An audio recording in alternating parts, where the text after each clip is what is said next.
एक लड़की जिसके मामा मामी अपने परिवार के साथ दिल्ली में रहा करते थे और वहीं पर रहकर जॉब करते थे। उस लड़की की जो नानी थी वो गांव में रहा करती थी और उसकी नानी के पास कोई नहीं था। तब भी वो लड़की जो है वो अपनी नानी के पास जाती है और नानी के पास जाने के बाद उनकी सेवा करती है और वहीं से अपनी पढ़ाई को जारी करती है और वहीं पर वो अपनी पढ़ाई करती है और पढ़ाई के साथ साथ वो सिलाई का भी काम करती है। लेकिन एक दिन इस लड़की के साथ कुछ ऐसा होता है कि सब सोचने पर मजबूर हो जाते हैं और हैरान हो जाते हैं कि आखिर इस लड़की के साथ ऐसा कैसे हो सकता है। वो लड़की जो होती है वो दिखने में बहुत खूबसूरत होती है और चंचल होती है और उसकी जो नानी होती है उसे बड़े ही प्यार से लगती है। लेकिन उसके साथ कुछ ऐसा होता है कि जो उसकी बातें होती हैं, जो उसकी चर्चा होती है, वो सोशल मीडिया पर वायरल होने लगती है और सब जब उसे देखते हैं तो वो सोचने लगते हैं कि आखिर एक लड़की के साथ ऐसा कैसे हो सकता है। तो चले बिना देरी के इस घटना को शुरू करते हैं। नमस्कार, आदाब, सत श्री अकाल, हर हर महादेव। मेरी जो आज की घटना है ये मध्य प्रदेश का एक जिला लगता है मोतिहारी, यहीं का एक थाना लगता है मधुबन। मधुबन थाने के अंतर्गत एक गांव आता है गोरिया। ये घटना जो होती है यहाँ की होती है, लेकिन इसकी जो शुरुआत होती है वो मधुबन के दक्षिणी पंचायत वार्ड संख्या 8 से होती है, जहाँ पर एक वीरेंद्र ठाकुर नाम का एक व्यक्ति रहता था। उस व्यक्ति के परिवार में उसकी पत्नी के अलावा उसके 3 बच्चे होते हैं, जिनमें से उसकी बड़ी बेटी का नाम जो होता है वो आरती होता है और छोटी बेटी का जो नाम होता है पूजा उपनिशा होता है। ये पूजा जो होती है बचपन से ही अपनी नानी के पास रहती है, क्योंकि इसके जो मामा होते हैं अपने परिवार के साथ दिल्ली में रहकर जॉब करते हैं और वहीं पर अपने परिवार की देखभाल करते हैं। यहाँ पर इसकी नानी के पास कोई नहीं रहता, तो इसके जो माता पिता होते हैं पूजा के, वे बचपन से ही उसे वहीं पर छोड़ देते हैं उसकी नानी के पास। उसकी नानी जो होती है वो पहले देखभाल करती है और देखभाल करने के बाद अब वो बड़ी हो चुकी थी तो वो अपनी नानी की देखभाल करती है और अपनी नानी के यहाँ से ही रहकर वहाँ से पढ़ाई शुरू कर रही थी। वहीं से उसने अपनी बचपन से पढ़ाई की थी। अब वहीं से पढ़ाई कर रही थी। जैसे ही 9th क्लास में आती है तो सब कुछ सही चल रहा था। ये अपनी नानी की बहुत देखभाल करती थी और अपनी नानी के साथ खुश रह रही थी। लेकिन इसकी मुलाकात एक दिन चुन्नू राम से होती है। ये चुन्नू राम जो होता है जब इसे पहली बार देखता है तो इस पर फिदा हो जाता है और फिदा हो जाने के बाद वो इससे जब डायरेक्ट जाकर कह देता है और कहता है कि तुम दिखने में बहुत खूबसूरत हो और तुम दिखने में बहुत चंचल हो। जब ये पूजा इस बात को सुनती है तो वो कहती है कि तुम मेरी खूबसूरती से क्या लेना तुम्हें। तो जो चुन्नू राम होता है कहता है कि मैं तुमसे दोस्ती करना चाहता हूँ, तुम बेहद खूबसूरत हो। तो जो पूजा होती है कहती है कि क्या तुम मेरी खूबसूरती से दोस्ती करना चाहते हो। चुन्नू राम जो होता है वो कहता है कि नहीं, मैं तुम्हारी खूबसूरती से दोस्ती नहीं करना चाहता, तुम्हारी जो सादगी है वो भी बहुत अच्छी है, मैं तुमसे सिर्फ दोस्ती करना चाहता हूँ और तुम मुझे बहुत अच्छी लगने लगी हो और मैं पहली बार में ही तुमसे तुम्हारा नंबर मांग रहा हूँ। अब इधर ये जो पूजा होती है फिसल जाती है, फिसल जाने के बाद इसे अपना नंबर दे देती है और नंबर देने के बाद ये चुन्नू राम जो होता है इससे बातें करने लगता है। इधर जो ये पूजा होती है ये भी इससे बातें करने लगती है और ये अपनी नानी के पास अकेली तो रहा ही करती थी। इसकी नानी जो होती थी जब बाहर जाया करती थी तब बातें करती थी, रात में जो होती थी तब बातें करती थी।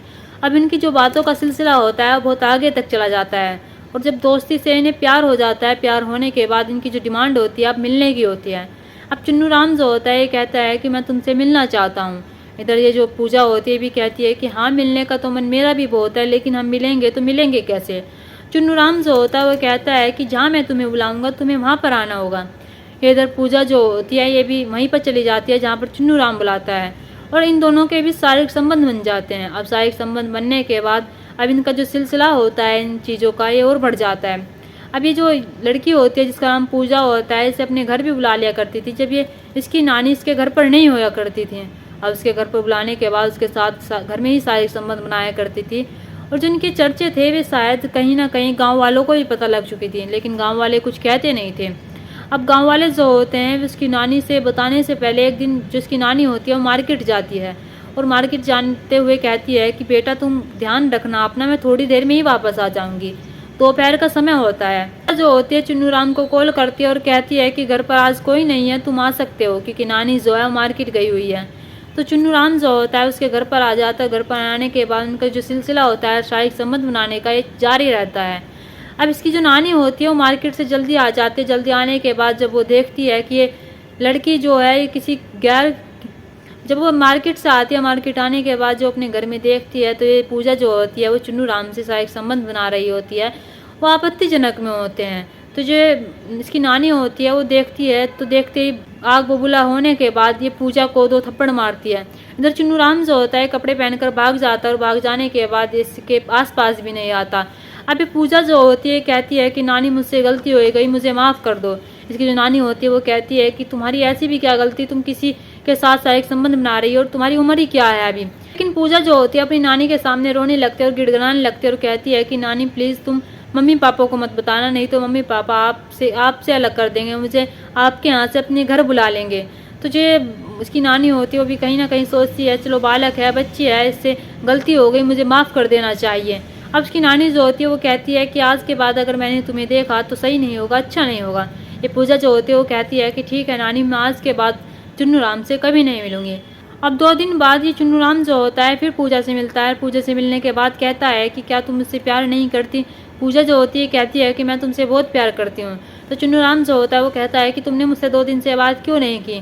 तो ये पूजा होती है कहती है कि नानी ने सब कुछ देख लिया, नानी को पता चल गया, अगर उन्हें फिर से पता चल गया तो अच्छा नहीं होगा। चुन्नू राम जो होता है वो कहता है कि प्यार में सब जायज़ है, क्या तुम मुझसे प्यार नहीं करती हो, फिर से इससे एक बार कहता है। तो जो ये लड़की होती है पूजा कहती है कि मैं तुमसे बहुत प्यार करती हूँ। चुन्नू राम जो होता है वो कहता है कि मैं तुमसे मिलना चाहता हूँ, मैं तुम्हारे साथ शारीरिक संबंध बनाना चाहता हूँ। ये पूजा जो होती है कहती है कि नहीं, मैं ऐसा नहीं कर सकती, अगर मेरी नानी ने फिर से देख लिया तो अच्छा नहीं होगा, ये तुम ऐसी जिद छोड़ दो। ये चुन्नू राम जो होता है बहुत ही जिद्दी टाइप का होता है और जिद करने में माहिर होता है और जिद करते करते वो उसे अपने करीब लेकर ही आ जाता है। वो उसे जहाँ मिलने के लिए बुलाता है वहाँ पर मिलने के लिए चली जाती है और उनके बीच फिर से ये सिलसिला जारी हो जाता है। इधर इसकी नानी जो होती है उसे पता नहीं रहता, लेकिन जिसके गांव वाले होते हैं वे इस चीज़ को देखते हैं तो उसकी नानी से कहते हैं। तो नानी जो होती है वो कहती है कि बेटा मैं क्या करूँ। उनसे कहती थी आखिर मैं करूँ तो करूँ क्या, इसकी जो आदत है वो सुधर नहीं रही है। तभी ये लड़की जो होती है सन 2024 का साल होता है, 12th क्लास में आ जाती है। 12th क्लास में आने के बाद इसकी पढ़ाई पूरी हो जाती है और पूरी हो जाने के बाद इसकी नानी जो होती है वो कहती है कि बेटा तुम अब अपने घर जाओ, अपने घर से ही अपनी आगे की पढ़ाई करना। ये इसे अपने घर भेज देती है। घर भेज देने के बाद इसके जो माता पिता होते हैं उन्हें इस चीज़ का पता ही नहीं होता कि हमारी बेटी जो है ऐसे कारनामे कर रही है, क्योंकि इसकी नानी जो होती है वो बताती नहीं और सोचती है कि मेरी बच्ची की ज़िंदगी खराब हो जाएगी अगर इसके बारे में मैंने उन्हें बताया। उसके जो माता पिता होते हैं उन्हें इस चीज़ से भी अनजान थे, लेकिन वो पूजा जो होती है वो जब चुन्नू राम से दूर हो जाती है तो उसकी कमी उसे महसूस होने लगती है। वो सोचती है कि मुझे उसके पास जाना है, उसके ही पास रहना है। अब चुन्नू राम जो होता है उससे बात करता है और कहता है कि मेरा तुम्हारे बिना मन नहीं लगता, तुम कब आओगी। तो ये लड़की जो होती है पूजा अपने माँ बाप से कहती है कि मम्मी पापा मुझे सिलाई सीखनी है और मैं नानी के यहाँ पर रहकर सिलाई सीखना चाहती हूँ। इसके माँ बाप जो होते हैं वे कहते हैं कि ठीक है बेटा, तुमने पढ़ाई वहाँ से की है तो सिलाई भी तुम वहाँ से कर सकती हो। तो ये पूजा होती है फिर से एक बार अपनी नानी के पास आ जाती है और नानी के पास आने के बाद वहीं से सिलाई करने लगती है। इसकी नानी फिर इसे समझाती है और कहती है कि बेटा ये सब सही नहीं है जो तुम कर रही हो, इसका जो अंजाम होगा वो बहुत ही बुरा होगा, ये अंजाम अच्छा नहीं होगा। पूजा जो होती है वो कहती है कि नानी मैं कुछ नहीं कर रही हूँ और मैं कुछ गलत नहीं कर रही हूँ। उसकी नानी जो होती है उसे बहुत समझाती है। लेकिन एक दिन की बात होती है, जिसकी नानी होती है इस श्रावणी की पूजा होती है, नाखून कटाने के लिए औरतों के साथ जाती है और उसकी जो देवती होती है उससे कहकर जाती है कि बेटा तुम अपना ध्यान रखना, मैं दोपहर तक आ जाऊंगी। जो ये लड़की होती है जिसका नाम पूजा होता है कहती है कि हाँ मैं नानी बहुत ध्यान रखूंगी अपना और मैं सही रहूंगी यहाँ पर। और जब ये पूजा ख़त्म होने के बाद उसकी नानी जो होती है वो दोपहर के समय में अपने घर आती है। दोपहर के करीब 2-2:30 बजे होंगे जब वो आती है और आने के बाद वो देखती है तो उसकी जो देवती होती है उसका सर कटा हुआ होता है, उसके खून से लथपथ हुई होती है। जब इस चीज़ को देखती है तो उसकी चीख उठ पड़ती है। जब चीख उठ पड़ती है तो आस पड़ोस के जो लोग होते हैं वे इकट्ठा हो जाते हैं, वो वहीं पर भीड़ जमा हो जाती है। तभी उनमें से भीड़ में से एक व्यक्ति जो होता है पुलिस को फ़ोन कर देता है। पुलिस मौके पर पहुंच जाती है और मौके पर पहुंचने के बाद वहां पर पूछताछ करने लगते हैं। इधर पूजा के माता पिता को बता दिया जाता है कि तुम्हारी बेटी के साथ ऐसा हो गया। अब पुलिस जो होती है उसे पोस्टमार्टम के लिए भेज देते हैं। पोस्टमार्टम भेज देने के बाद वहाँ पर पूछताछ करती है और पूछती है कि ये सब क्या हुआ, किसी ने कुछ देखा है। तो वहाँ पर जो लोग होते हैं वे ना कर देते और कहते हैं कि हमने कुछ नहीं देखा।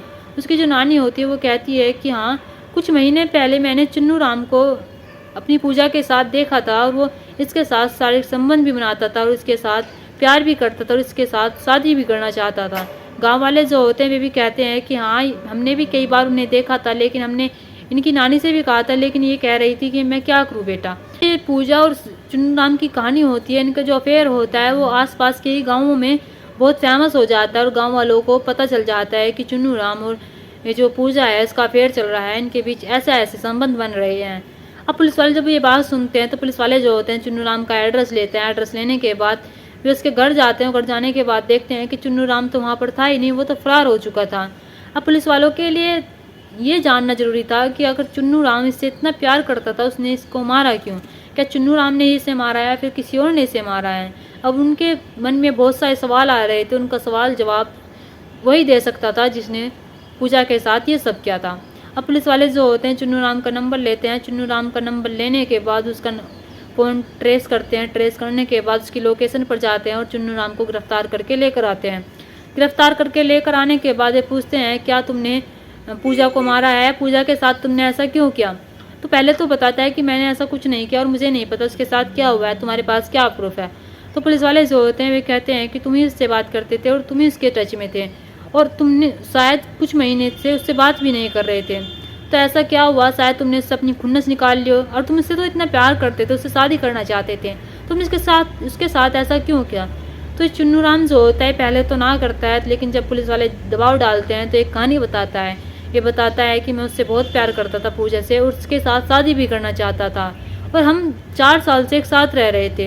वो 9वीं क्लास में थी जब मैं उससे प्यार करना शुरू किया था और मैं आज तक भी उससे बहुत प्यार करता था।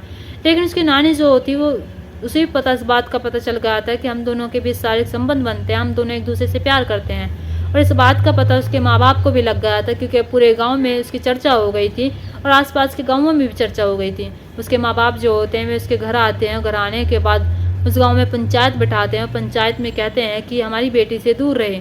तो पंचायत वाले जो होते हैं कहते हैं कि हाँ, इन दोनों को दूर रहना चाहिए और इन दोनों को एक दूसरे से नहीं मिलना चाहिए। तभी उसके जो माँ बाप होते हैं वो अपनी बेटी को अपने घर ले जाते हैं। सोचते हैं कि पहले हमें इसकी शादी करा देनी चाहिए क्योंकि अपनी बड़ी बेटी की शादी तो पहले ही कर चुके थे। अभी उसके लिए रिश्ता ढूंढने लगते हैं। जब उसके रिश्ते ढूंढने लगते हैं तो इस बात का पता चुन्नू राम को लगता है। चुन्नू राम जो होता है वो उनसे कहता है कि अगर पूजा मेरी नहीं हुई तो किसी की नहीं होने दूंगा, मैं उसे मार दूंगा। उसके जो माता पिता होते हैं वो इस बात को इतनी सीरियसली नहीं लेते और सोचते हैं कि ये तो ऐसे ही कर रहा है। रिश्ते ढूंढने में लग जाते हैं और जल्द से जल्द अपनी बेटी की शादी करना चाहते थे। इधर चुन्नू राम जो होता है वो कहता है कि अगर तुमने शादी की तो अंजाम अच्छा नहीं होगा। वो ये बात सरेआम कहता है और खुलेआम कहता है, लेकिन इस चीज़ पर वे उसके माँ बाप गौर नहीं देते। तो राम जो होता था पूजा से बात करने की कोशिश करता था, लेकिन पूजा जो होती थी इससे बात नहीं करती थी। चुन्नू राम उससे कहता था कि मैं तुमसे बहुत प्यार करता हूँ, तुमसे शादी करना चाहता हूँ। पूजा जो होती है वो चुन्नू राम से कहती है कि मैं तुमसे शादी नहीं करना चाहती और तुम्हारी वजह से जो मेरी बदनामी है बहुत हो चुकी है, मेरे माँ बाप की बदनामी वो बहुत जो हो चुकी है। अब मैं नहीं चाहती कि तुम्हारे साथ शादी करके इनकी बदनामी और हो जाए। चुन्नू राम जो होता है वो कहता है कि मैं तुमसे बहुत प्यार करता हूँ, तुम मेरे साथ ऐसा कैसे कर सकती हो?